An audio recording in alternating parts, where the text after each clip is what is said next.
La Terre, notre vaisseau spatial. Bienvenue à bord pour ce voyage d'1 an autour du Soleil.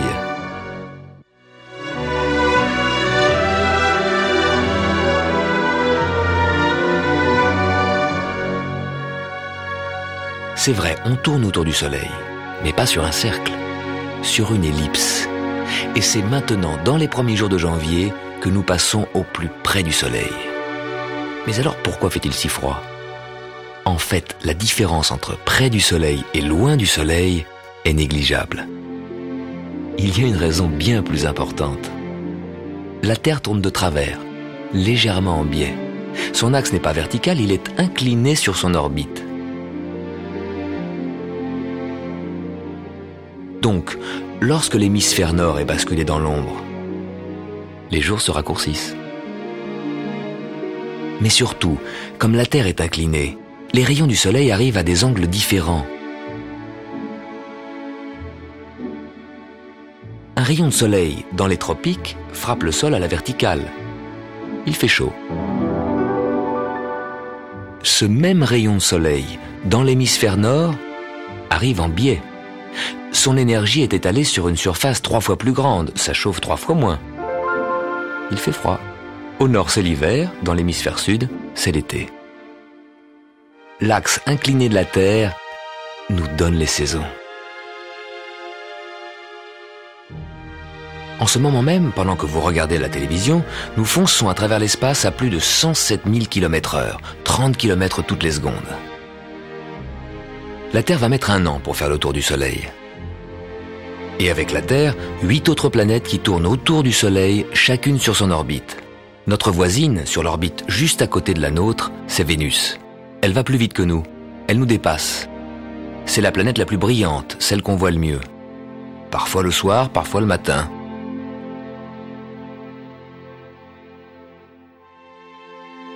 Pourquoi le matin ? Nous voyons Vénus à droite du Soleil. Vu de la Terre, voilà ce qui se passe le matin. Nous voyons la portion du ciel où se trouve Vénus.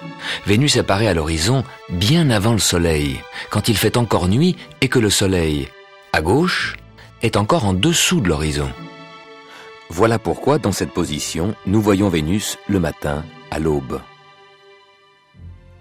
Puis la Terre continue de tourner, le Soleil apparaît, il illumine le ciel et on ne voit plus ni les étoiles ni les planètes. Et nous continuons notre croisière à bord de notre planète, la Terre. Sur l'orbite prochaine, à gauche, la Terre a une voisine qui va plus vite, qui fait du 125 000 km/h, qui nous double. C'est Vénus. On l'appelle l'étoile du berger, mais ce n'est pas une étoile, c'est une planète. Quelle est la différence entre les planètes et les étoiles ? À première vue, on ne voit pas de différence. Pourtant, les étoiles rayonnent, comme notre Soleil, et les planètes ne rayonnent pas, mais renvoient la lumière du Soleil. Elles font partie de notre système solaire. Elles sont proches. Les étoiles, elles, sont très loin. Nous ne pouvons pas les atteindre. Voici Sirius, à côté d'Orion. Une des étoiles les plus proches. Même cette étoile, si proche, est trop loin pour nous. Si notre vaisseau spatial Terre quittait son orbite pour sortir du système solaire et se diriger vers Sirius, toujours à notre vitesse de croisière, il nous faudrait 80 000 années pour l'atteindre. Alors que pour Vénus, à la même vitesse, il suffirait de 16 jours. 80 000 années pour Sirius, 16 jours pour Vénus. C'est la différence entre l'univers lointain des étoiles et notre système solaire avec ses planètes, toutes proches.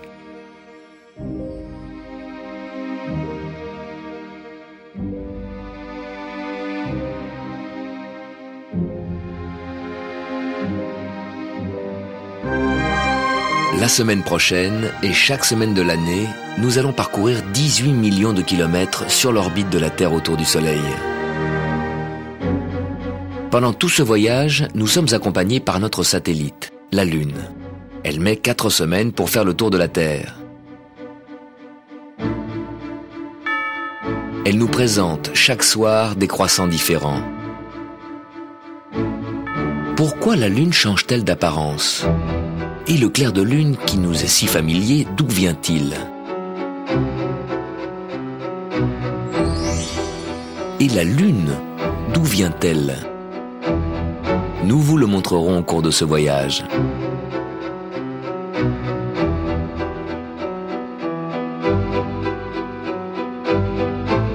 Pourquoi la Terre tourne? Et comment voir qu'elle tourne? L'ombre d'une maison qui se déplace au cours de la journée, ou les rayons de soleil qui entrent par la fenêtre et qui glissent lentement sur le sol, c'est comme ça que tous les jours, à tout moment, sans instrument astronomique, vous pouvez voir la Terre tourner.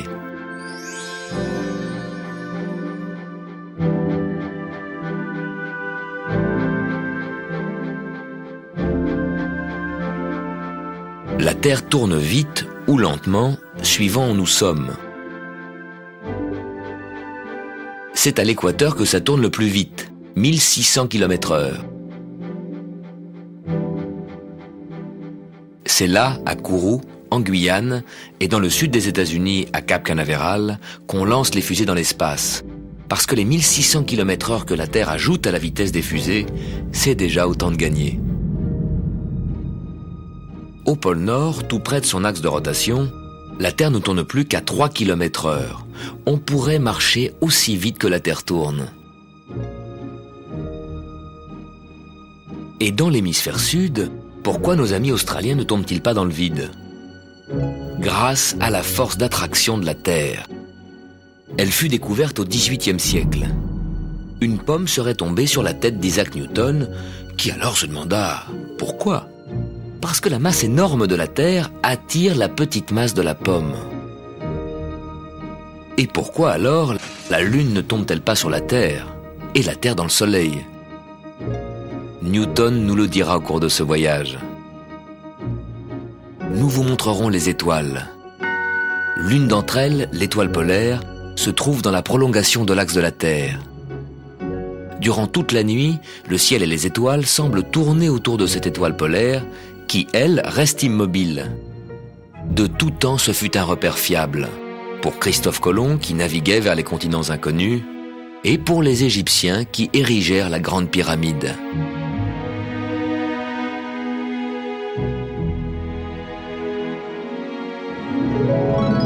Fin février, nous vous montrerons pourquoi, tous les 4 ans, il faut ajouter un jour au calendrier pour que la Terre puisse boucler sa boucle. Ainsi, tous les 4 ans, nous avons une année bissextile, qui a 366 jours.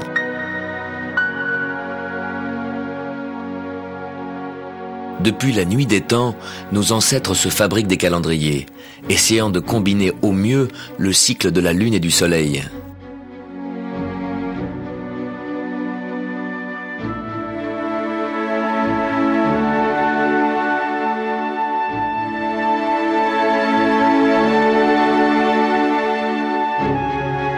Parfois, Lune et Soleil se rencontrent. Le 2e week-end de mars, il y aura une éclipse du Soleil en Sibérie. Mais nous vous la montrerons ici. L'ombre de la Lune tombera sur la Terre. Au fur et à mesure que la Terre avance sur son orbite, la ligne où le Soleil tape à la verticale monte vers l'équateur. Le 20 mars, ce sera le jour où le Soleil sera à la verticale de l'équateur. Ce sera l'équinoxe. Et pour l'hémisphère nord, ce sera le début du printemps. Et au bout d'1 an, quand la Terre reviendra où nous sommes aujourd'hui, vous verrez le monde avec des yeux nouveaux.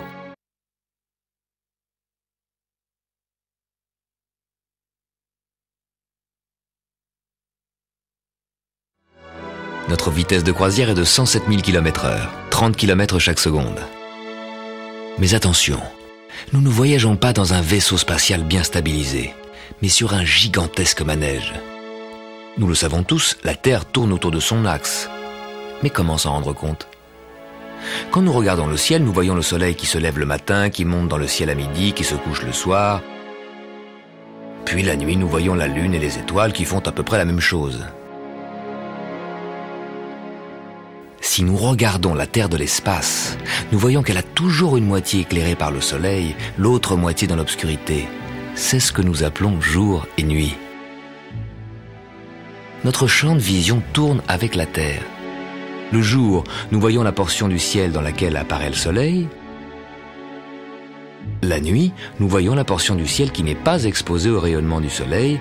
On peut donc voir les étoiles et les planètes.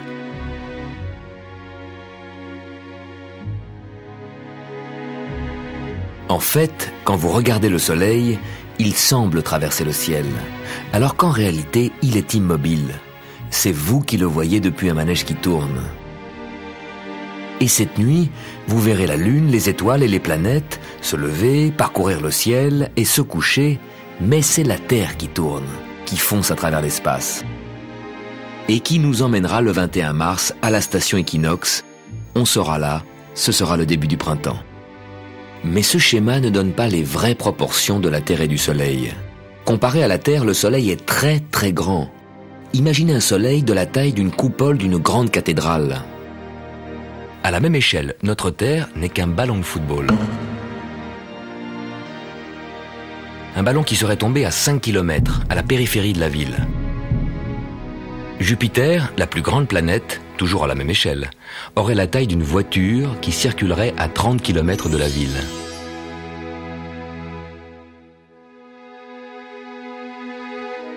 Et Pluton, la planète la plus lointaine, ne serait à cette même échelle qu'une balle de tennis qui gravite sur une orbite à 200 km. Un cousin tellement lointain, on peut se demander s'il fait encore partie de la famille du système solaire. Une famille qui ne fait pas vraiment le poids à côté de cet énorme Soleil, car toutes les planètes, y compris la Terre, ne pèsent qu'environ 1/1000 de la masse du Soleil. Ce que nous appelons système solaire, c'est finalement le Soleil et des poussières qui tournent autour. La Terre fait partie de ces poussières. Elle met 365 jours, 12 mois, pour faire le tour du Soleil. Plus une planète est proche du Soleil, plus elle va vite. Vénus, plus près du Soleil que nous, l'astre le plus brillant, facile à voir à l'est pour ceux qui se lèvent tôt le matin, fait un tour complet en moins de 8 mois. Encore plus près du Soleil, Mercure boucle son tour en moins de 3 mois. Vous aurez du mal à voir Mercure, il est trop près du Soleil. Mercure, Vénus, et en 3e position à partir du Soleil, c'est nous. Plus loin du Soleil, la planète Mars va moins vite que nous, elle met 2 ans pour faire un tour. Beaucoup plus loin que Mars, Jupiter, la planète la plus grande, met 12 ans pour parcourir son orbite. Et encore plus loin et encore plus lent, Saturne.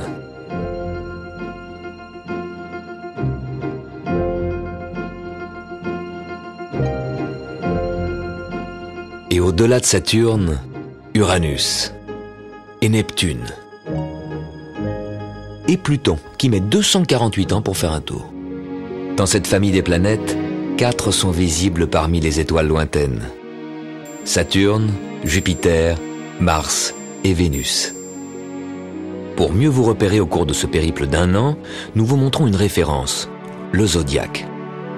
C'est un ruban imaginaire sur lequel se dessinent les groupes d'étoiles, les constellations, qui marquent les différents secteurs de cette gigantesque toile de fond. Les constellations du Capricorne, Verseau, Poisson, Bélier, Taureau, Gémeaux, Cancer, Lion, Vierge, Balance, Scorpion, Sagittaire. La Terre aujourd'hui se trouve ici. Nous voyons le Soleil devant la constellation du Sagittaire. Le Soleil est en Sagittaire.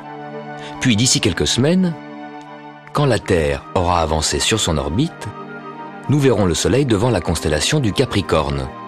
Le Soleil sera donc en Capricorne. Et la nuit, vous pouvez situer les planètes grâce aux constellations du zodiaque. Saturne apparaît parfois devant la constellation des Poissons. Et Mars devant la constellation de la Vierge.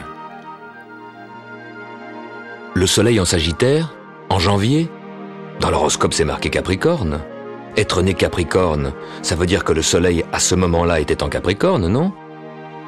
Il ne faut pas confondre les constellations avec les signes astrologiques, qui désignent le zodiaque comme il était il y a 2000 ans. Entre-temps, tout ça s'est décalé. Comme ça. Parce qu'au cours des millénaires, l'axe de la Terre pivote lentement et modifie l'angle des constellations.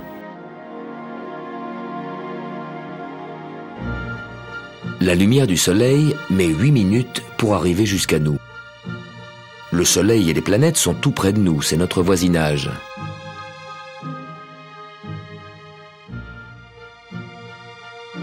Mais pour la lumière qui nous vient des étoiles, c'est une autre histoire. Vous connaissez la Grande Ourse quand vous regardez vers le nord. La Grande Ourse est composée de 7 étoiles. Imaginons qu'on regarde la Grande Ourse non pas de la Terre, mais d'un autre endroit de l'univers. Là, nous voyons que les 7 étoiles se trouvent à des distances très différentes. La lumière qui nous parvient aujourd'hui est partie de ces étoiles à des siècles différents, nous montrant l'image d'une étoile au temps de nos grands-pères, d'une autre étoile à l'époque de Charlemagne. Ce sont des images venant de siècles différents, qui se superposent et qui forment l'image de la Grande Ourse.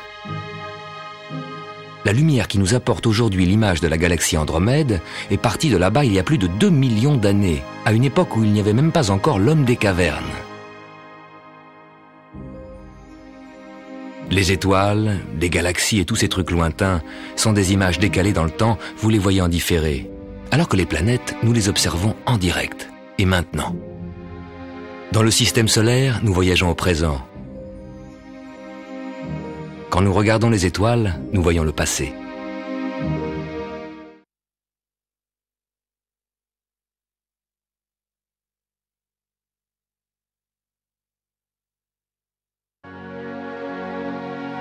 Tout au long de ce voyage, nous sommes accompagnés par notre satellite, la Lune. Elle est là, sur votre écran, et en même temps, dehors, devant votre fenêtre. Votre écran, c'est le hublot du vaisseau spatial Terre.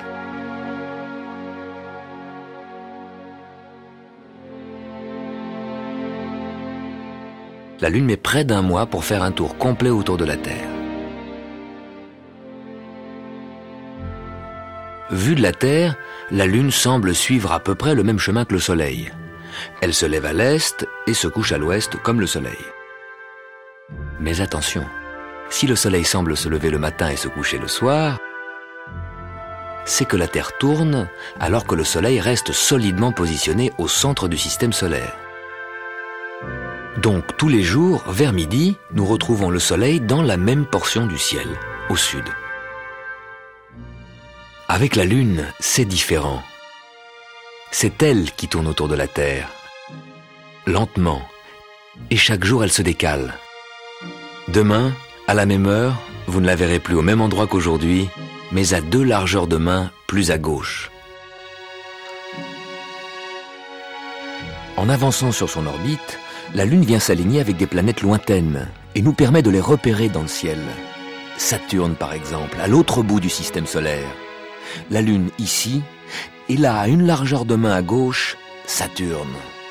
Si vous prenez Saturne comme repère, vous pouvez mesurer le décalage quotidien de la Lune. Un soir, la Lune est à droite de Saturne, et le lendemain, elle sera passée à gauche de Saturne. Chaque jour, la Lune apparaît décalée vers la gauche de 2 largeurs de main. Et chaque jour, la Lune passe avec 50 minutes de retard sur la veille. 50 minutes, c'est le temps que la Lune met pour parcourir la largeur de 2 mains, pour arriver à l'endroit où elle se trouvait hier, à la même heure. Tous les soirs, la Lune est différente. Elle n'arrête pas de changer. Un jour, c'est un petit croissant. Le lendemain, un croissant un peu plus épais. Et un jour plus tard, encore plus épais.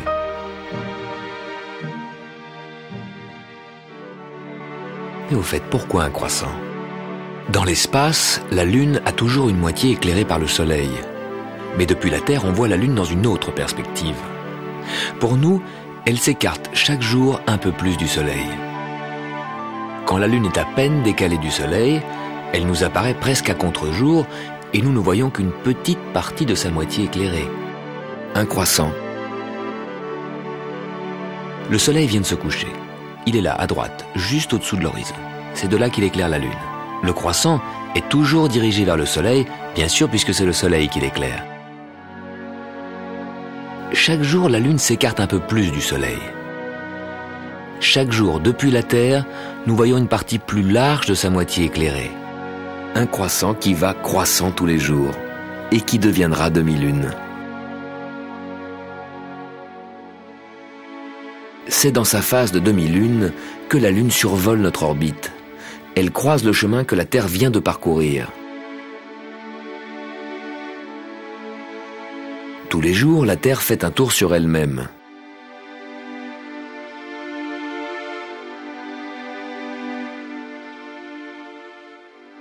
Pendant cette journée, la Lune a continué son périple.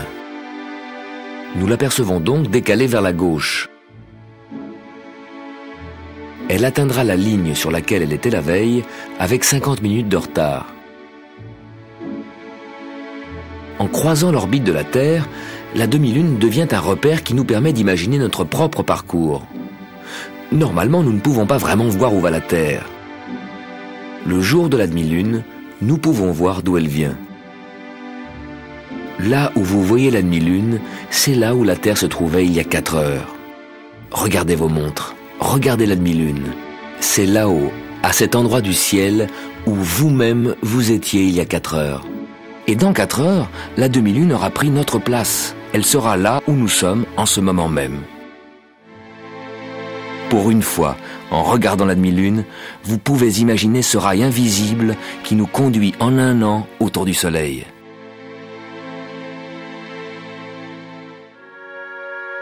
La Lune qui se décale de plus en plus et qui passe toutes les nuits 50 minutes plus tard, finit par apparaître non pas seulement la nuit, mais aussi le jour. Lorsqu'elle entre dans le deuxième quart de son orbite, elle devient tellement lumineuse qu'on peut la voir de jour, l'après-midi au sud-est.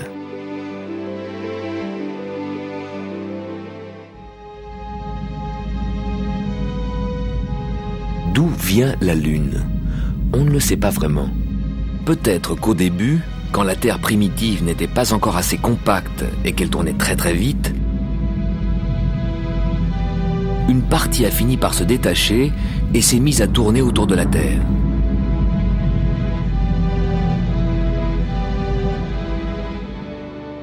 Mais la Lune provient peut-être aussi d'une partie lointaine du système solaire. En passant trop près de la Terre, elle fut capturée par les forces d'attraction et mise en orbite. Enfin, peut-être qu'il y a eu collision avec un astéroïde. Les débris peu à peu se sont agglomérés et finalement ont formé ce qui est aujourd'hui notre Lune. Une Lune qui nous accompagne tout au long de notre voyage autour du Soleil.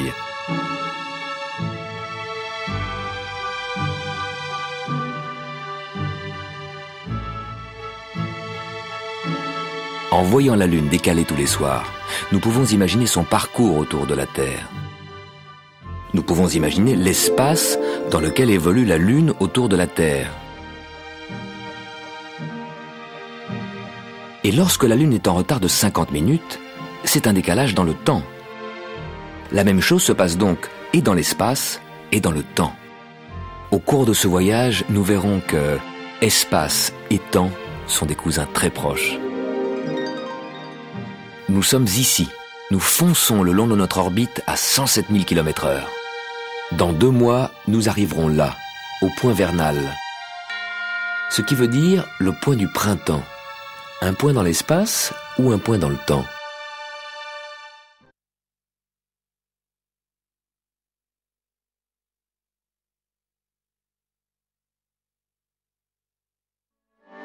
La planète la plus proche du Soleil, c'est Mercure.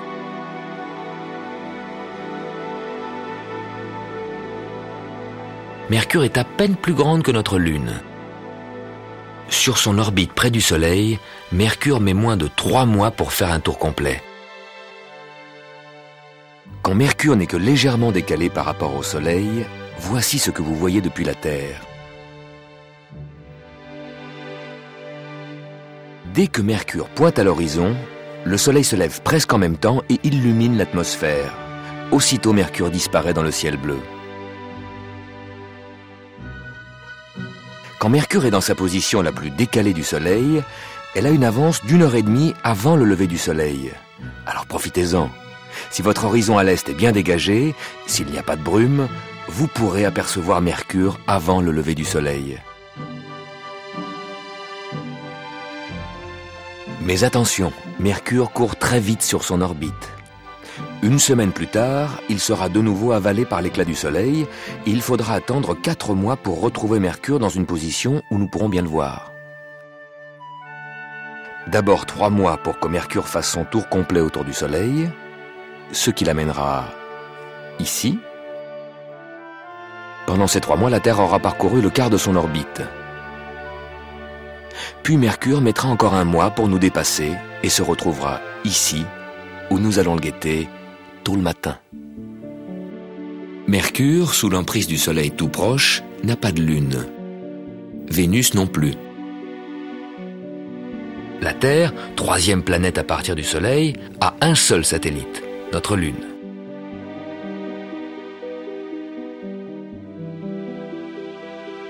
Mars a 2 satellites, Démos et Phobos. Phobos qui a bien souffert lors d'une collision. Plus loin du Soleil, Jupiter est entouré de 16 satellites. Vous pouvez observer les 4 plus grands avec une paire de jumelles. Ganymède, Callisto, Io et Europe. Encore plus loin, Saturne possède un vrai cortège de satellites, petits et grands, qui côtoient ses anneaux spectaculaires. La Terre, elle, n'a que la Lune comme satellite. Une Lune qui ne dévoile qu'une seule face et toujours la même. Mais alors, si c'est toujours la même face que nous voyons, pourquoi tous ces croissants différents de jour en jour? Cette même face que la Lune nous montre tout le temps est éclairée par le Soleil de jour en jour de manière différente. Au moment du petit croissant, juste après la nouvelle Lune, la face de la Lune était éclairée presque à contre-jour. Puis à la demi-lune, la face lunaire était éclairée de côté. Puis la Lune parcourt le 2e quart de son orbite et se met de plus en plus en face du Soleil. Le Soleil éclaire une partie de plus en plus grande de sa face visible. C'est presque la pleine Lune. La veille de la pleine Lune, au moment où le Soleil se couche, la Lune est bien au-dessus de l'horizon.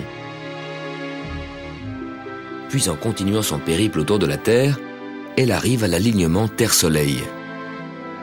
La Lune se place en face du Soleil. Là, elle se lève au moment même où le Soleil se couche. Elle prend la lumière du Soleil en pleine face. Le soir de la pleine Lune, c'est le soir où elle renvoie le maximum de lumière sur la Terre.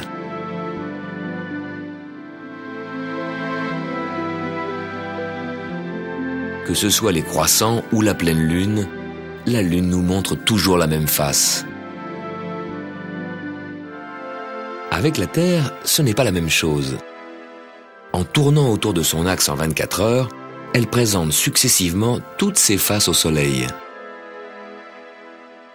Vue du Soleil, la Terre n'a pas de face cachée.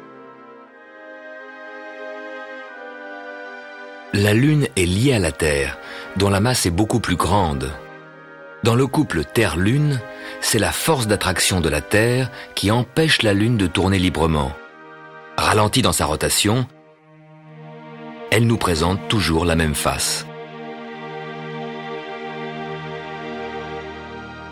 Entre l'énorme Soleil et le petit Mercure, c'est la même chose. Le Soleil empêche Mercure de tourner librement.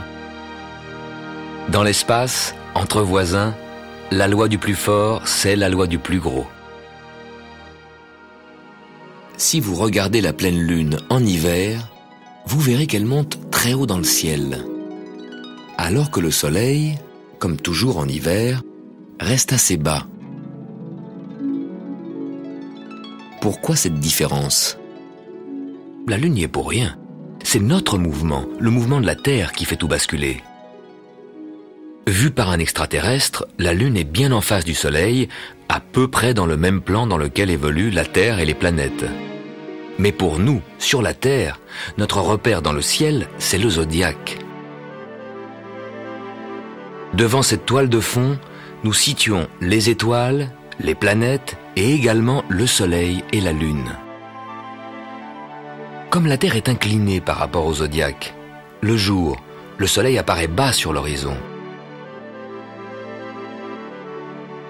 La nuit, nous regardons dans cette direction, Et voilà que la Lune apparaît tout en haut du ciel. De jour, comme ça. De nuit, comme ça. La Terre tourne en biais.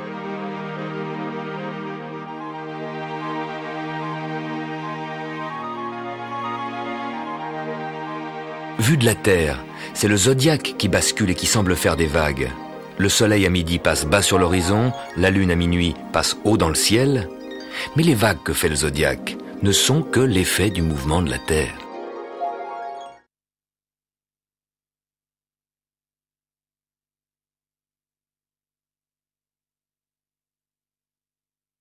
En tournant autour de la Terre en un mois, la Lune semble passer successivement près de toutes les planètes.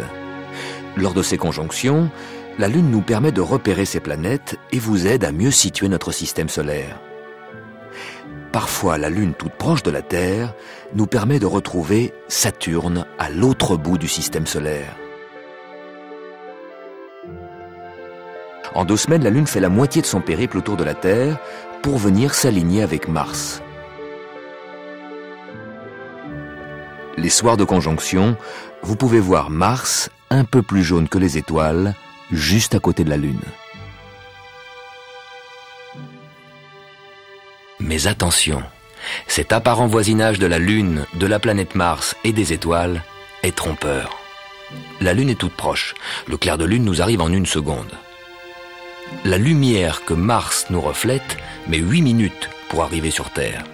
L'étoile qui est juste à droite de Mars est tellement éloignée que sa lumière est partie de là-bas il y a plus de 300 ans, au temps de Louis XIV. Les étoiles sont très lointaines, inaccessibles. Les planètes, elles, sont proches. Et nous sommes la première génération à avoir le système solaire à notre portée.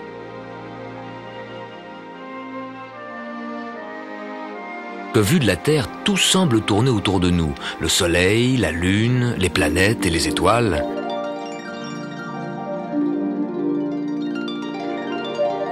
Ceci explique la perception de l'univers qu'avaient les hommes dans l'Antiquité. Ils plaçaient la Terre au centre de l'univers, sous la voûte céleste, et le Soleil, la Lune, les planètes et les étoiles fixés à cette voûte céleste en mouvement. Avec les planètes, cette théorie posait des problèmes. De temps en temps, elle revenait en arrière, elle décrivait comme Mars des boucles bizarres, et ça, on avait du mal à l'expliquer. Au Moyen-Âge, on mettait encore la Terre au centre de l'univers. Mais Nicolas Copernic eut une vision géniale. Ce n'était pas une Terre immobile qui était au centre de l'univers, mais c'était le Soleil. Et la Terre devenait une planète tournant en orbite autour du Soleil avec les autres planètes.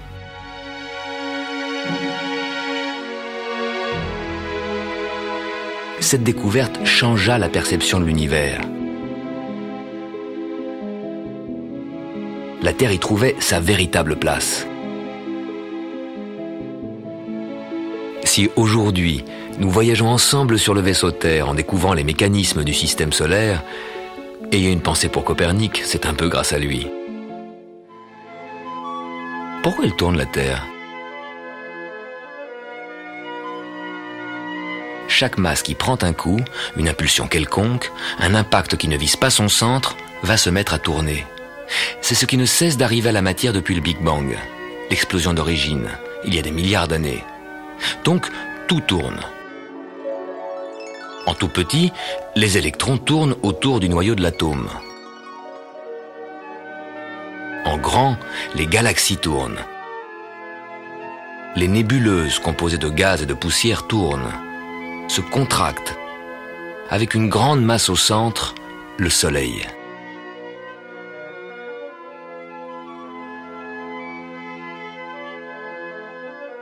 Le reste, toujours en rotation, se condensa en planètes, et une de ces planètes, toujours en rotation, c'est la Terre. La rotation de la Terre, nous pouvons la voir. L'ombre d'une maison qui se déplace au cours de la journée, ou les rayons de soleil qui entrent par la fenêtre et qui glissent lentement sur le sol de votre chambre, c'est comme ça que tous les jours, à tout moment, sans instrument astronomique, vous pouvez voir la Terre tourner.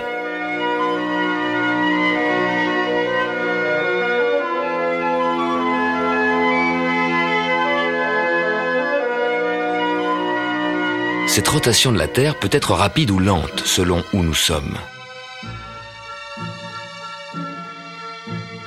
Chacun de ces 3 cercles fait un tour complet en 24 heures. Et dans ces 24 heures, c'est bien entendu le cercle le plus grand qui parcourt la plus grande distance. C'est donc là, à l'équateur, où ça tourne le plus vite, 1600 km/h. C'est là, à Kourou en Guyane, et dans le sud des États-Unis, à Cap Canaveral, qu'on lance les fusées dans l'espace. Pour échapper à l'attraction de la Terre, il faut des vitesses très grandes. Alors les 1600 km/h que la Terre ajoute à la vitesse des fusées, c'est déjà autant de gagné. À quelques kilomètres du pôle Nord, tout près de son axe de rotation, la Terre ne tourne qu'à 3 km/h. On pourrait marcher aussi vite que la Terre tourne. Et ici, entre l'Écosse et le Canada, la Terre tourne environ à 900 km/h. C'est la vitesse des avions que vous prenez pour aller d'Europe en Amérique. Un extraterrestre qui nous regarde de loin pourrait voir votre avion qui décolle à Paris, puis l'avion reste presque immobile, alors qu'en dessous la Terre tourne, puis quand New York vient se glisser sous l'avion, on atterrit. Vous arrivez en heure locale presque en même temps que vous êtes parti. Pour le passager qui vole de Paris à New York aussi vite que la Terre tourne, le temps s'arrête. Et pour celui qui veut téléphoner à son copain à New York, à midi par exemple, il risque de le réveiller car à New York, il n'est que 6 heures du matin. Pourquoi ? La Terre tourne. Elle présente au Soleil chaque heure une autre de ses tranches, un autre méridien. Au méridien qui fait face au Soleil, c'est midi. Paris-New York, ça fait un quart de la Terre, le quart du tour complet que la Terre fait en 24 heures. Et le quart de 24 heures, c'est 6 heures. Paris-New York, 6 heures de différence. Le Soleil, à Paris, est au-dessus du méridien. Il est aussi visible à New York, il se lève justement à l'horizon. Et en même temps, à Tokyo, il se couche. Dans 6 heures, quand la Terre aura tourné d'un quart de tour et présentera au Soleil le méridien de New York, il sera midi à New York, et à Paris, il sera 6 heures du soir. On verra le Soleil se coucher à l'horizon. La rotation de la Terre amène chaque minute une autre ville, un autre pays à faire face au Soleil. Chaque ville, chaque pays a une heure locale différente. Depuis qu'il y a le télégraphe et le téléphone, il fallait réglementer tout ça. Et la Terre a été divisée en 24 fuseaux horaires. Paris-New York, 6 heures d'écart. Est-ce une distance dans l'espace ou dans le temps ? Les deux sans doute. Nous volons aussi vite que la Terre tourne, nos sondes spatiales rattrapent Jupiter et Saturne sur leur orbite. Nos dimensions humaines sont devenues des dimensions planétaires. Le système solaire est à notre portée.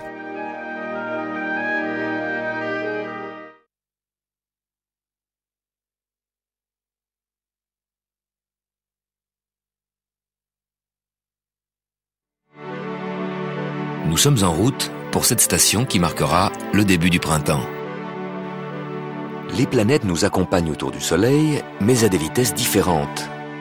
Mercure et Vénus sont souvent cachés dans l'éclat du Soleil, tout comme Jupiter à l'autre bout du système solaire, très loin. Quand vu de la Terre, Jupiter est dans ce même axe, on ne peut pas le voir. Par contre, Saturne, à gauche en bas de l'écran, quand il se trouve à un angle bien dégagé du Soleil, on peut le voir toute la nuit. Tout comme Mars, la planète rouge, au bas de l'écran, ici en opposition, face au Soleil. Vu de la Terre, on peut se servir de la toile de fond du zodiaque pour se repérer. Le zodiaque, c'est ce ruban imaginaire dans lequel apparaissent les groupes d'étoiles, les constellations, visibles au loin, derrière les planètes. Quand le Soleil est en Capricorne, les planètes qui passent également en Capricorne restent invisibles.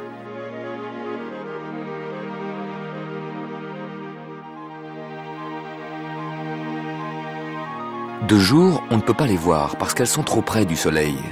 Et quand le Soleil se couche et passe sous l'horizon, eh bien ces planètes disparaissent également sous l'horizon. La nuit, les planètes décalées du Soleil sont bien visibles. La Terre poursuit son chemin et le Soleil semble se déplacer dans le zodiaque. Il passera du Capricorne dans la constellation du Verseau. À droite, Mars, la planète rouge, va plus lentement que la Terre. Tous les 2 ans, nous la rattrapons et nous la doublons. À gauche, Vénus, elle, va plus vite que nous. Mercure, la plus proche du Soleil, va 2 fois plus vite que Mars. Plus une planète est proche du Soleil, plus elle tourne vite. Les planètes extérieures, loin du Soleil, voyagent lentement sur leurs orbites. Jupiter, Saturne, Uranus, Neptune, Pluton. Il y a 400 ans, un astronome danois, Tycho Brahe, a mesuré le passage des planètes. Il n'y avait pas encore de télescope. Tycho Brahe avait érigé un grand panneau, et nuit après nuit, il notait l'heure et la minute du passage des étoiles et des planètes derrière son panneau. Au Moyen-Âge, on mettait la Terre au centre de l'univers. Puis Nicolas Copernic eut une vision géniale. La Terre n'est pas au centre de l'univers, la Terre et les planètes tournent autour du Soleil. Mais Tycho ne le croyait pas. Heureusement, il a montré ses carnets à Johannes Kepler. Cette rencontre a changé le monde. Kepler connaissait la vision de Copernic et grâce aux mesures de Tycho, Kepler a compris le mouvement des planètes. Elles tournent bien autour du Soleil, mais sur des orbites en forme d'ellipse. La Terre et les planètes volent plus vite quand elles sont près du Soleil, moins vite quand elles sont éloignées. On met le même temps pour parcourir le trajet long à gauche que le trajet court à droite. La tranche courte mais large est égale à la tranche mince mais longue. Cette vision de Kepler permet de trouver la bonne trajectoire pour aller sur la Lune et sur Jupiter.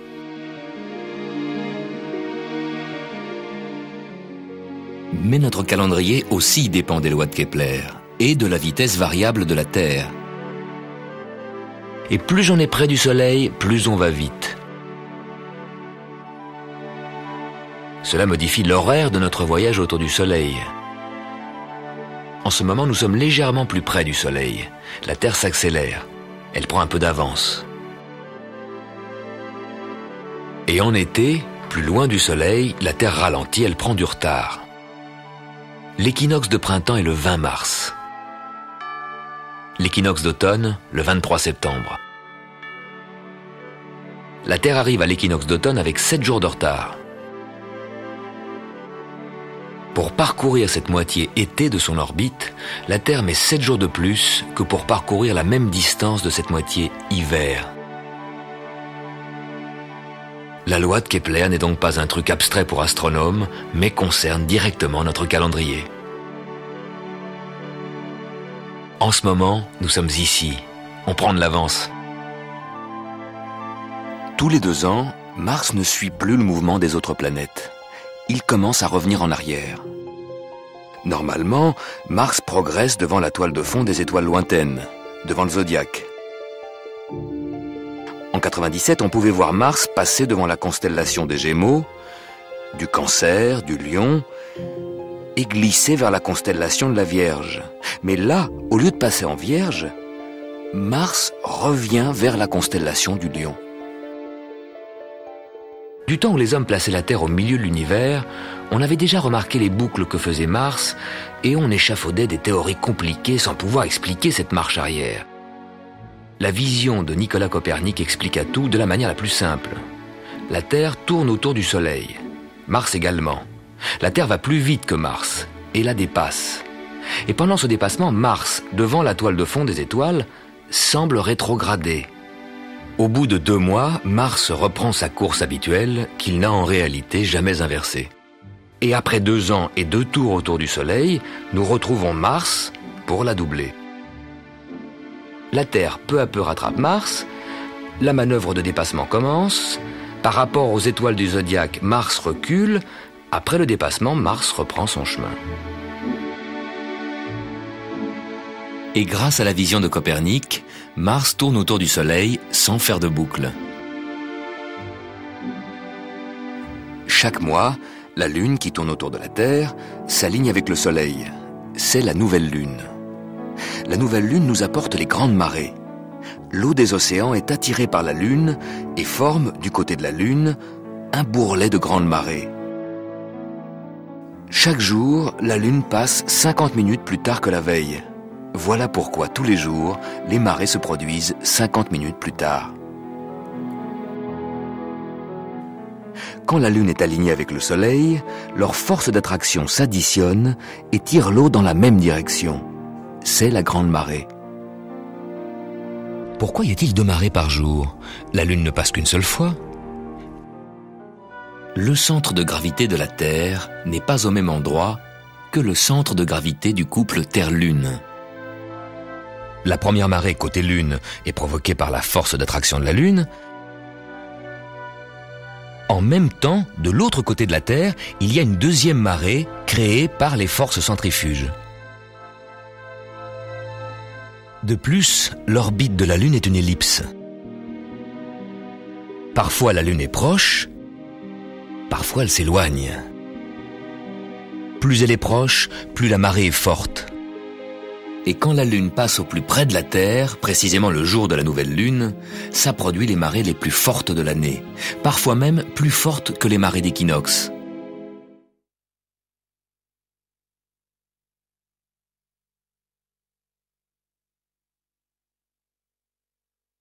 Nous sommes ici, nous atteindrons l'équinoxe de printemps dans 5 semaines.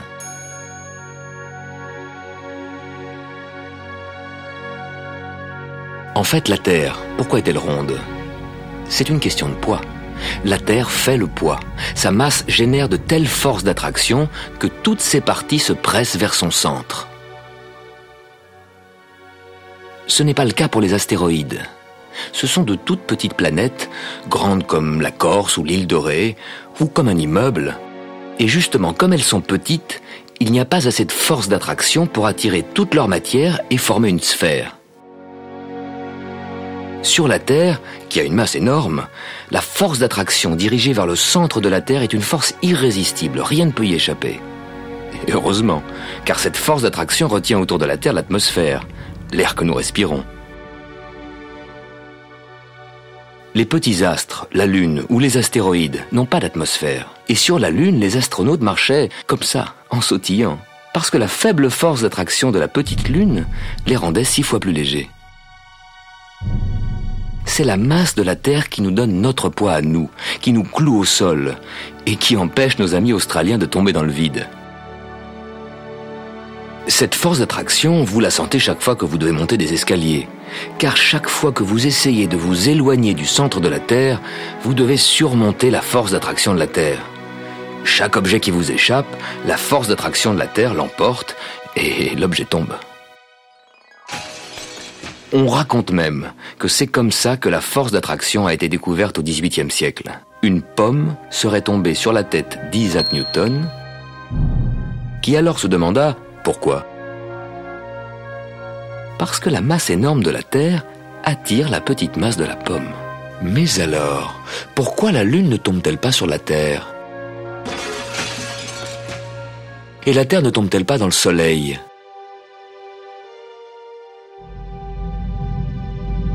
La force d'attraction n'est pas la seule force qui agit sur la Terre, et sur les planètes et sur les satellites.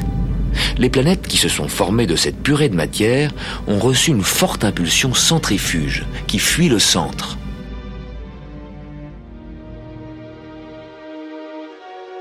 Entre ces forces centrifuges et la force d'attraction du Soleil, chaque planète trouve son orbite bien précise. C'est près du Soleil que sa force d'attraction est la plus grande. Mercure, tout près du Soleil, force d'attraction maximum.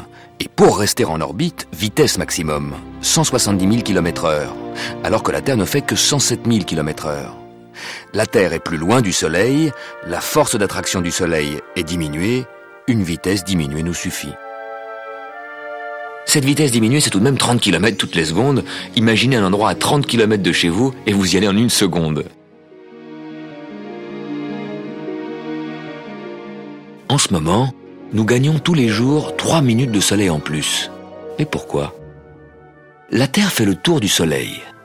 Mais l'axe de la Terre reste toujours pointé dans la même direction. La Terre ne perd jamais le nord. En ce moment, le pôle sud est éclairé, alors que le pôle nord reste à l'ombre pendant tout l'hiver. Mais au cours de ce voyage circulaire, le pôle nord se penche peu à peu vers le Soleil. Et donc chez nous, le Soleil qui hier semblait faire ce parcours se lève aujourd'hui plus à gauche, il monte plus haut à midi, et le soir il se couche plus à droite. Prenez des repères chez vous, et vous verrez demain, ce sera encore plus à gauche, plus haut à midi et plus à droite le soir. Si vos fenêtres donnent à peu près vers le sud, le soleil, en hiver, bas dans le ciel, atteint la paroi en face de la fenêtre. Mais peu à peu, le soleil qui de jour en jour grimpe plus haut dans le ciel éclairera le plancher au milieu de la pièce. Et en été, le soleil au plus haut dans le ciel n'éclairera plus que le plancher tout près de la fenêtre. En ce moment, en hiver, les rayons du soleil pénètrent jusqu'au fond de la pièce. Regardez ce rayon et imaginez la position de la Terre dans le système solaire. Imaginez votre place dans l'univers.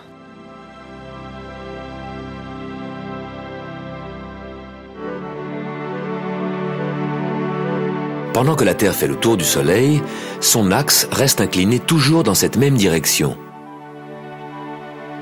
Cet axe est donc une bonne référence pour mesurer le temps, pour savoir l'heure qu'il est. On peut s'imaginer l'axe de la Terre qui sort du pôle Nord comme une perche. Et si on dessine un cadran sur la glace, l'ombre de l'axe de la Terre nous indique l'heure. Mais pas besoin d'aller au pôle Nord, on peut se fabriquer des modèles réduits de l'axe de la Terre. Ce sont les cadrans solaires. Au pôle Nord, la perche qui prolonge l'axe de la Terre serait toute droite, en angle droit, 90 degrés. À Stockholm, situé à 60 degrés de latitude nord, le bâtonnet, pour être parallèle à l'axe de la Terre, sera incliné à 60 degrés. À Paris, un peu plus au sud, 48 degrés. Au Cameroun, penché à 15 degrés. Et à l'équateur, il faudrait carrément coucher le bâtonnet par terre. C'est le sol qui est parallèle à l'axe nord-sud de la Terre, plus d'ombre, plus de cadran solaire. Il y a d'autres types de cadrans solaires, mais ils sont tous orientés dans l'axe nord-sud de la Terre. La rotation de la Terre, que vous ne ressentez pas, vous pouvez la voir, pas seulement au cadran solaire, mais partout autour de vous. Chaque maison, chaque arbre jette une ombre. Vous n'avez qu'à regarder. En suivant les ombres, vous finirez par vivre la rotation de la Terre.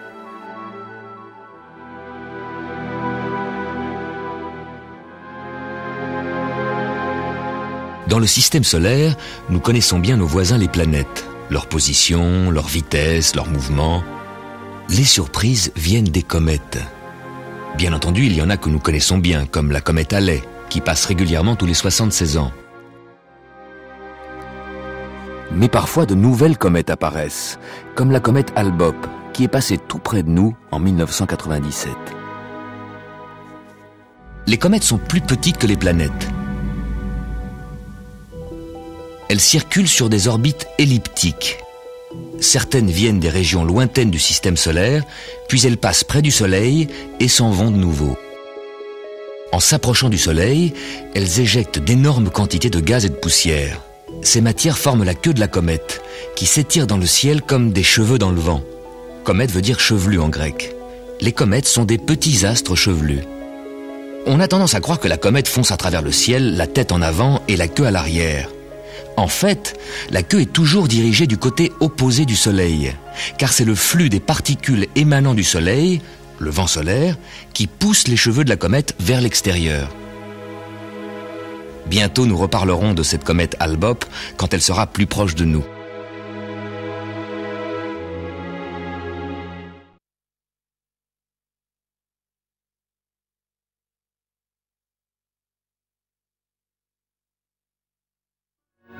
N'oubliez pas, c'est un voyage réel, en temps réel. En ce moment même, pendant que vous regardez ces images, vous foncez à travers l'espace à 107 000 km/h. Aujourd'hui, nous sommes ici. Nous atteindrons le point équinoxe, le début du printemps, en 4 semaines.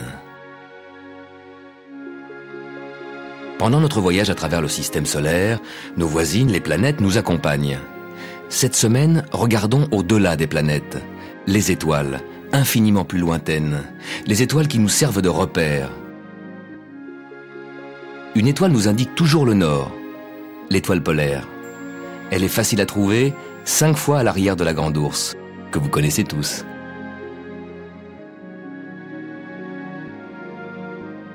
L'étoile polaire se trouve dans la prolongation de l'axe de la Terre. Durant toute la nuit, le ciel et les étoiles semblent tourner autour de cette étoile polaire qui, elle, reste immobile puisque justement, elle est dans l'axe de la rotation.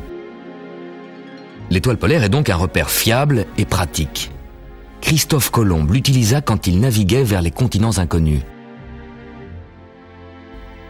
Il avait décidé de traverser l'océan en suivant le 28e parallèle. Toutes les nuits, il mesurait à quel angle apparaissait l'étoile polaire. Tant que son cadran lui indiquait 28 degrés, il savait qu'il gardait le cap. Il n'avait pas dérivé ni vers le sud, ni vers le nord. Il suivait bien le 28e parallèle. Comme Christophe Colomb, vous pouvez, sans télescope ni mathématiques, imaginer le mouvement de notre vaisseau spatial Terre, tournant autour de son axe, toujours dirigé vers l'étoile polaire. Mais ce n'est pas tout à fait exact. En 26 000 ans, elle va décrire un cercle.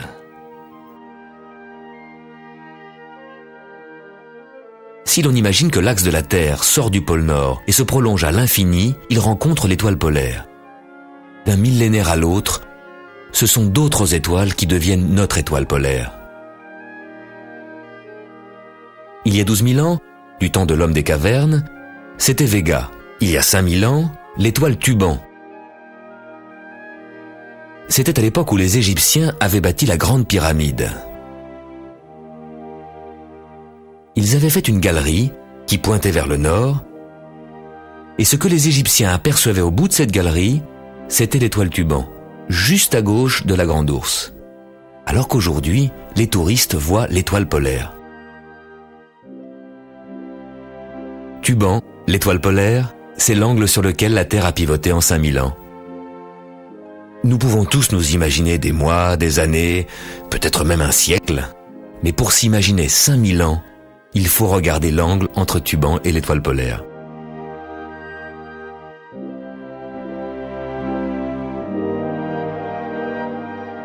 En voyageant sur notre orbite, nous voyons d'une semaine à l'autre que les étoiles changent légèrement de position, comme par exemple la constellation Orion.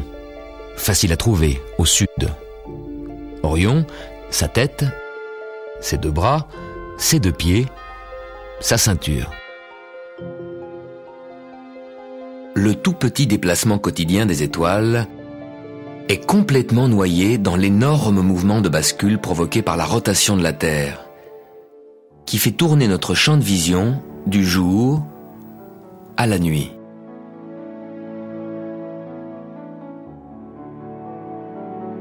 Mais regardez Orion tous les soirs à la même heure, et vous verrez la rotation très lente de la voûte céleste.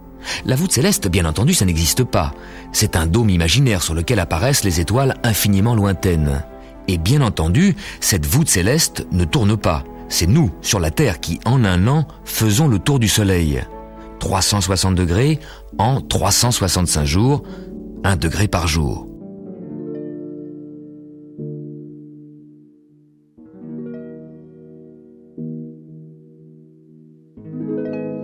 Et nous voyons les étoiles glisser 1 degré vers la droite. Cette semaine, vers 9 h du soir, Orion est plein sud. Dans 2 semaines, Orion aura glissé vers la droite, et dans 1 mois, encore un peu plus à droite. Les étoiles se déplacent d'1 degré par jour. Elles passent chaque jour 4 minutes plus tôt. 1 degré dans l'espace, 4 minutes dans le temps, espace et temps se rencontrent. Depuis le début de cette croisière, nous faisons bien la différence entre les planètes toutes proches et les étoiles très très lointaines.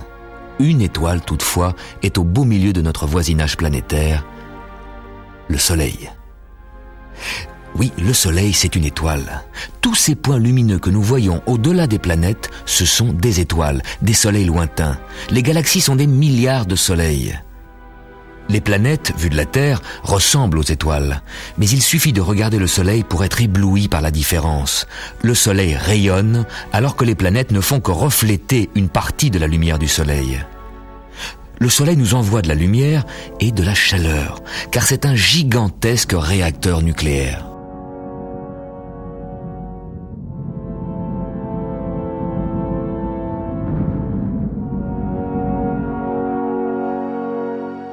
Le Le système solaire, c'est le Soleil et des poussières, car toutes les planètes, y compris la Terre, ne représentent qu'environ 1/1000 de la masse du système solaire.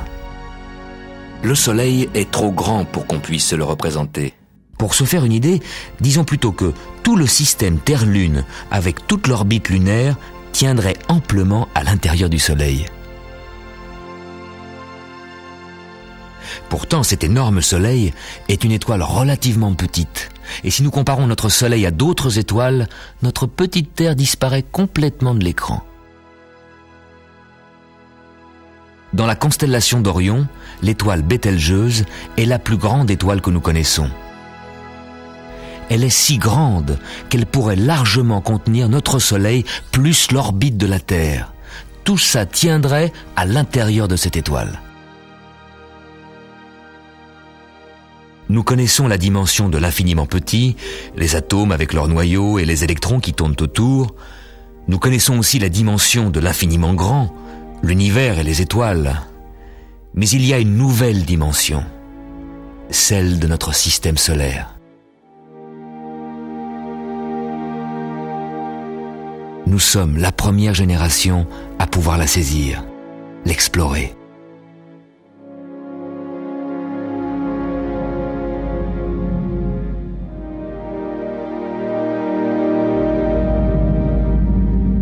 Vous faire vivre dans cette nouvelle dimension, c'est le but de notre voyage.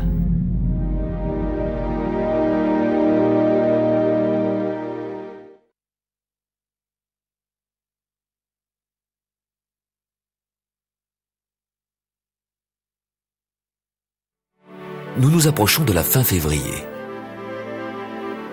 Dans la Rome antique, fin février, c'était la fin de l'année. Et depuis Jules César, tous les 4 ans, après le 28 février, on ajoute un jour, le 29 février. Pourquoi ? Parce que le temps que nous mettons pour parcourir notre orbite n'est pas 365 jours, mais 365 jours plus un quart de jour. La Terre arrive à la fin de la journée du 28 février, ici. Il lui manque le quart d'un jour pour boucler l'année. La Terre continue sa course, et comme elle a commencé ce nouveau périple avec un décalage d'un quart de jour, au bout d'un an, quand elle revient au 28 février, il lui manque 2 quarts de jour, une demi-journée. Un an après, 3 quarts de jour, et à la 4e année, 4 quarts, un jour entier manque. Tous les 4 ans, pour boucher le trou entre le rythme journalier de la Terre et son périple annuel, on insère ce fameux 29 février. Tous les 4 ans, on a donc une année de 366 jours, une année bissextile qui a 2 6, 366, pour éviter que notre calendrier se décale d'année en année.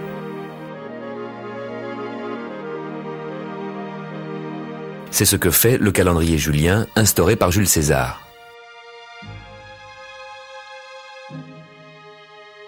Si on ne rajoutait pas ce 29 février, tous les 4 ans, le mois de mars commencerait un jour plus tôt.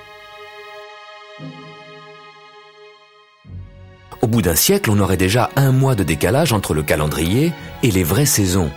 On fêterait Pâques en plein hiver et Noël à la Toussaint, et la pagaille augmenterait de siècle en siècle. Merci Jules César. Mais en fait, ce 29 février rajouté ne règle pas tout. Malheureusement, dans le calendrier julien, en rajoutant le 29 février, on rajoutait 38 minutes de trop. À la fin du XVIe siècle, on avait accumulé 10 jours de trop. Alors, le pape Grégoire XIII, féru d'astronomie, supprima ces 10 jours et on passa directement du 4 au 15 octobre. Pour éviter que le même décalage recommence, on décida de ne pas ajouter de jours bissextiles aux années de fin de siècle, en 1700, 1800 et 1900. Par contre, on conserva ce jour tous les 400 ans. On aura donc bien notre 29 février en l'an 2000. Grâce à ce réglage sophistiqué, notre calendrier grégorien sera juste pour les 3 millénaires à venir.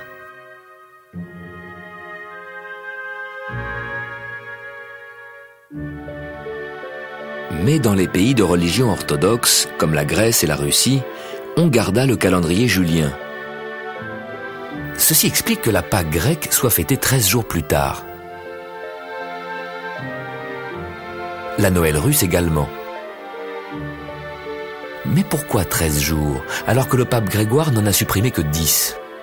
Depuis l'intervention du pape Grégoire jusqu'à aujourd'hui, le calendrier julien, non corrigé, s'est décalé de 3 jours supplémentaires. Au total, 13 jours de retard.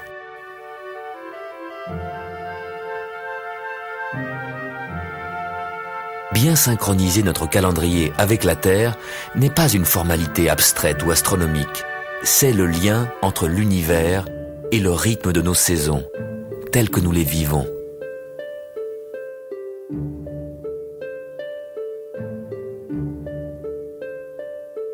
Si ce calendrier est si bien réglé, alors pourquoi Pâques se balade dans le calendrier entre mars et avril ? La date de Pâques ne dépend pas que du soleil, mais aussi de la lune. Pâques a lieu le dimanche qui suit la première pleine lune du printemps. Il existe aussi des calendriers lunaires, comme celui de l'islam. La fin du ramadan, la période de jeûne, est annoncée par le premier croissant, le lendemain de la nouvelle lune. Synchroniser les cycles de la lune et du soleil est très difficile. Depuis que les hommes essaient de mesurer le temps et de se faire des calendriers, ils se sont débattus avec ce problème. Le plus ancien calendrier que nous connaissons, c'est le temple préhistorique de Stonehenge, en Angleterre. Son axe est orienté vers le soleil levant, le jour du solstice, le 21 juin.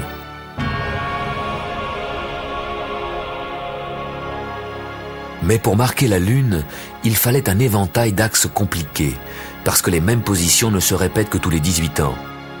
Néanmoins, nos ancêtres pouvaient prédire les éclipses, où soleil et lune se rencontrent. Ils avaient déjà la science de combiner le calendrier solaire et le calendrier lunaire.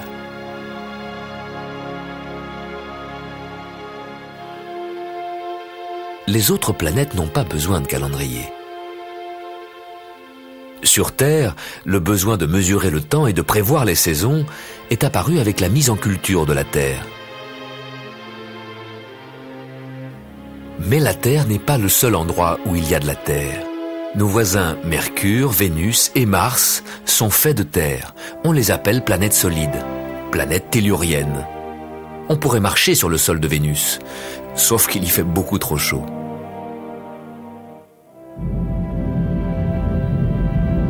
Un jour, certainement, nous marcherons sur le sol rocailleux de Mars. Nous ne marcherons jamais sur Saturne, ni Jupiter. Ces grandes planètes ont peut-être des noyaux solides de roche ou de métal, mais elles sont essentiellement constituées de gaz. De toute façon, la masse de Jupiter est 300 fois celle de la Terre. Sa force de gravitation nous écraserait sur le champ. Même chose sur Saturne qui fait 100 fois la masse de la Terre. Dans un futur proche, notre seule chance d'atterrir sur d'autres planètes, c'est Mars. Mais d'abord, prenons bien soin de la Terre. C'est le seul endroit dans le système solaire où nous pouvons vivre.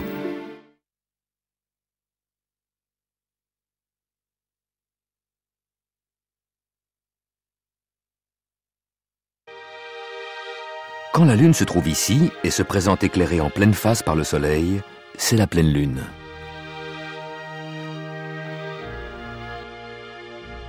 Puis, au fur et à mesure que la Lune contourne la Terre, nous voyons, depuis la Terre, une portion de plus en plus mince de sa moitié éclairée.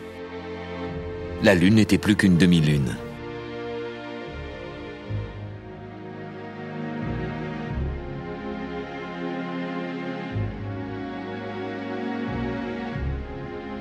Le jour de la demi-lune, la Lune croise l'orbite de la Terre et nous permet de voir notre propre parcours. Normalement, nous ne pouvons pas vraiment voir vers où se dirige la Terre. La demi-lune est comme un phare dans le ciel qui nous montre où nous allons. Et nous allons justement vers l'endroit où se trouve la demi-lune en ce moment. La Lune est à 400 000 km. La Terre avance à 100 000 km/h. En 4 heures, nous serons là où la demi-lune se trouve en ce moment. Regardez vos montres, regardez la demi-lune. Dans 4 heures, vous serez là-haut.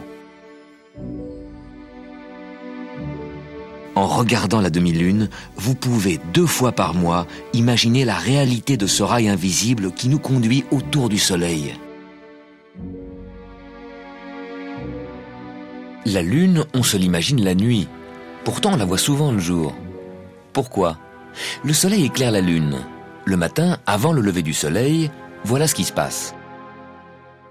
Il fait encore nuit, la Lune apparaît au-dessus de l'horizon, le Soleil est encore sous l'horizon, mais nous pouvons deviner où il est, car le croissant de Lune pointe toujours dans la direction du Soleil. Normal, puisque c'est le Soleil qui l'éclaire.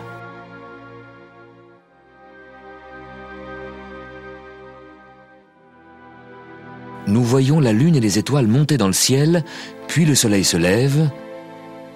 L'air, l'atmosphère qui enveloppe la Terre est de plus en plus illuminée par le Soleil et devient comme un filtre qui nous empêche de voir les étoiles. La Lune, beaucoup plus lumineuse que les étoiles, reste visible.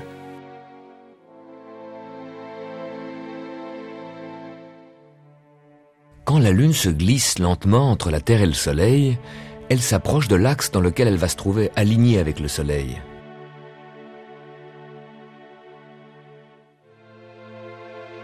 Comme il n'y a plus qu'un petit décalage entre la Lune et le Soleil, nous voyons la Lune éclairée presque à contre-jour, et nous n'apercevons qu'une petite partie de sa moitié éclairée, un croissant très mince.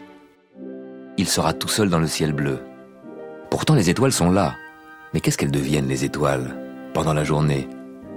Elles sont cachées par les couches gazeuses de l'atmosphère, qui enveloppent la Terre et qui, par le rayonnement du Soleil, prend cette couleur bleu ciel. L'atmosphère, c'est l'air que vous respirez, et c'est également ce filtre bleu qui, de jour, nous empêche de voir les étoiles. Notre champ de vision tourne avec la rotation de la Terre.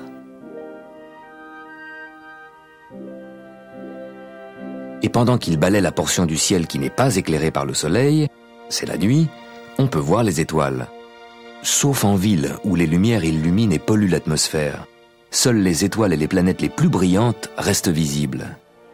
Puis notre champ de vision revient dans le secteur où l'atmosphère est éclairée, de nouveau le ciel est bleu. Et dans le ciel bleu, on voit la Lune plus souvent que vous ne le pensez. Quand elle est trop proche du Soleil, elle disparaît dans son rayonnement. Imaginons-la. Sans que nous la voyions, la Lune traverse le ciel dans la journée, juste à droite du Soleil, invisible. Bien entendu, Soleil et Lune ne sont pas vraiment l'un à côté de l'autre. Le Soleil est 400 fois plus éloigné.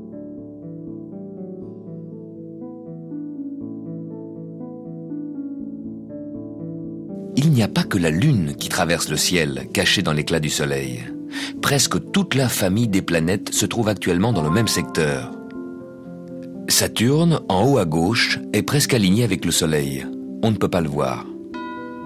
Mercure est si proche du Soleil que de toute façon, on ne le voit que rarement. Vénus est presque alignée avec le Soleil. Jupiter, la plus grande planète, est un peu plus à droite, avec les planètes lointaines Uranus et Neptune, en haut de l'image. Parfois, Mars aussi se joint à toute cette famille invisible qui accompagne le Soleil sur sa trajectoire. Cette semaine, si vous jetez un coup d'œil vers le Soleil, pensez-y. Toutes ces planètes, plus la Lune, traversent le ciel, incognito, cachées par le Soleil.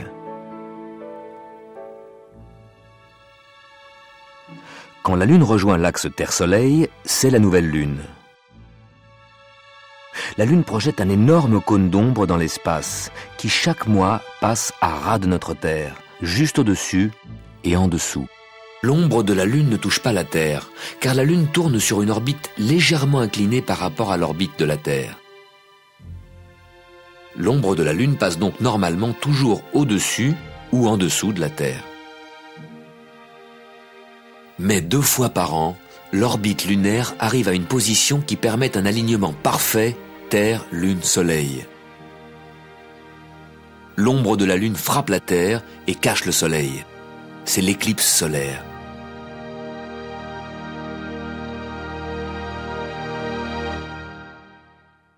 En pleine journée, on peut voir les étoiles et les planètes.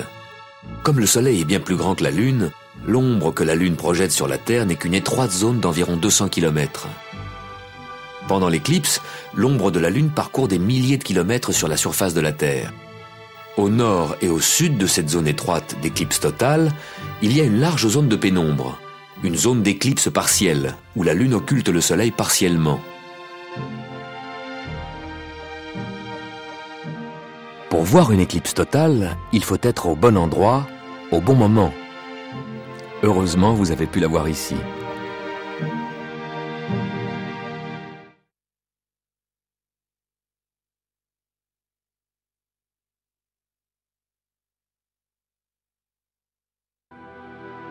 Nous sommes ici. Nous atteindrons la station équinoxe, début du printemps, la semaine prochaine. Quand la Lune passe exactement entre la Terre et le Soleil, l'ombre de la Lune se projette sur la Terre. C'est l'éclipse solaire.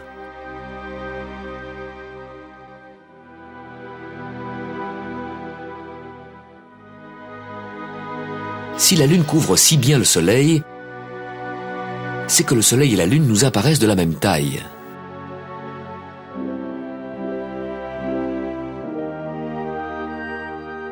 En réalité, le Soleil est énormément plus grand que la Lune et se trouve énormément plus loin.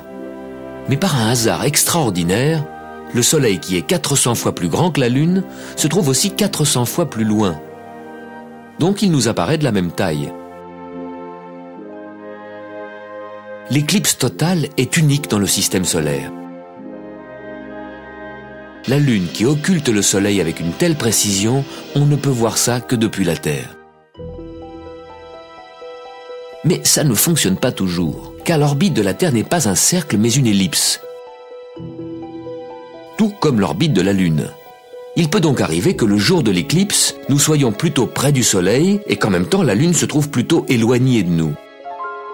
Du coup, la Lune n'arrive plus à couvrir complètement le Soleil et au lieu d'une éclipse totale, nous avons une éclipse en forme d'anneau. Si les Martiens existaient et s'intéressaient aux éclipses, ils seraient frustrés. Ils ont 2 lunes, mais elles sont trop petites pour occulter le Soleil. Pas d'éclipse pour les Martiens.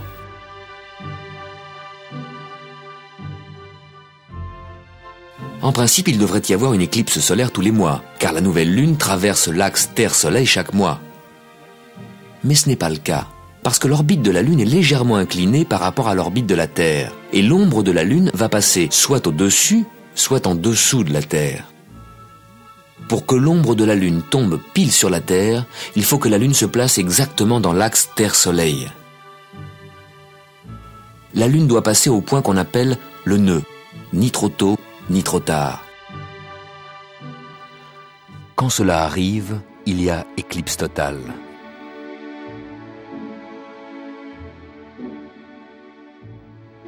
Six mois plus tard, après 6 nouvelles lunes, une fois de plus, la Lune pourra se placer dans l'axe Terre-Soleil.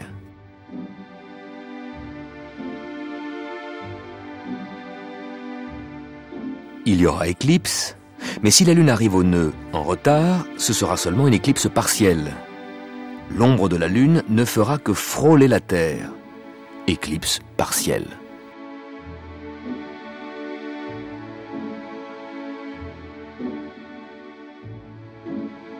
Une belle éclipse totale traverse l'Europe le 11 août 1999, un mercredi à l'heure du déjeuner.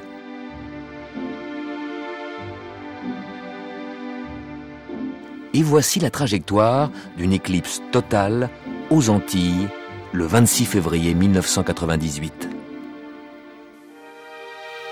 C'est très rare de pouvoir observer une éclipse totale du Soleil. Il n'y en a qu'une ou deux chaque année.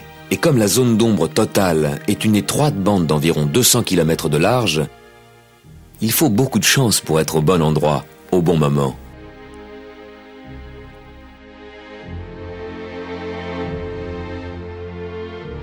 Deux semaines avant ou après cet alignement, il y a une éclipse lunaire, car la Terre projette une énorme colonne d'ombre dans l'espace, une ombre bien plus large que la Lune.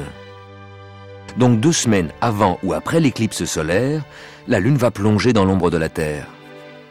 Tous ceux qui sont sur la moitié nuit de la Terre pourront voir l'éclipse de la Lune. Vous verrez l'ombre de la Terre, notre ombre, se dessiner sur la pleine lune et l'obscurcir.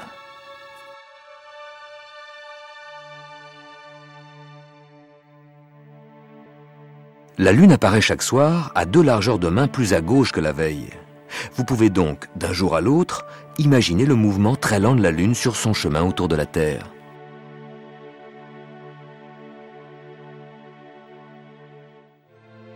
À de très rares occasions, on peut voir le mouvement de la Lune en direct, quand la Lune apparaît près d'une étoile, par exemple près d'Aldébaran.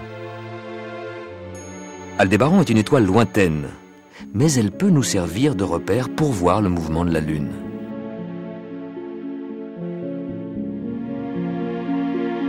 Le croissant de Lune semble s'approcher de plus en plus de cette étoile.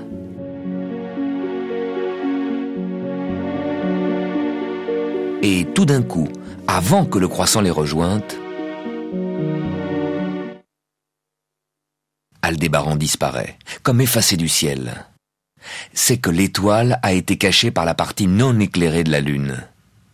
Au bout d'1 heure et 20 minutes, Aldébaran réapparaît. Si l'on regarde avec des jumelles, c'est comme si un petit ballon lumineux s'envolait lentement de la Lune.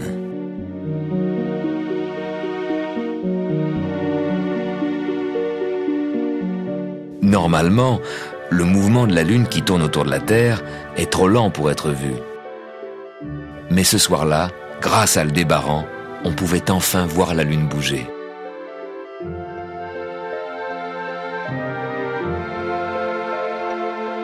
L'orbite de la Lune est légèrement inclinée, alors que les planètes circulent autour du Soleil à peu près dans le même plan que la Terre. Sauf Pluton. Son orbite est inclinée de 17 degrés.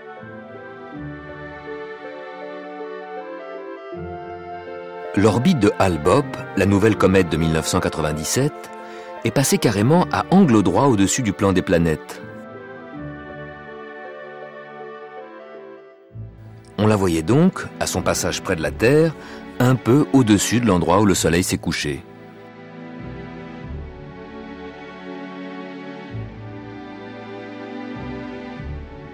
Sur son orbite surélevée, cette comète est passée fin mars 97 au plus près de la Terre. 1 semaine plus tard, au plus près du Soleil, puis elle a plongé vers le plan des planètes. Mais pendant ce temps, la Terre a avancé sur son orbite et le Soleil s'est glissé entre nous et la comète. On ne la voyait plus.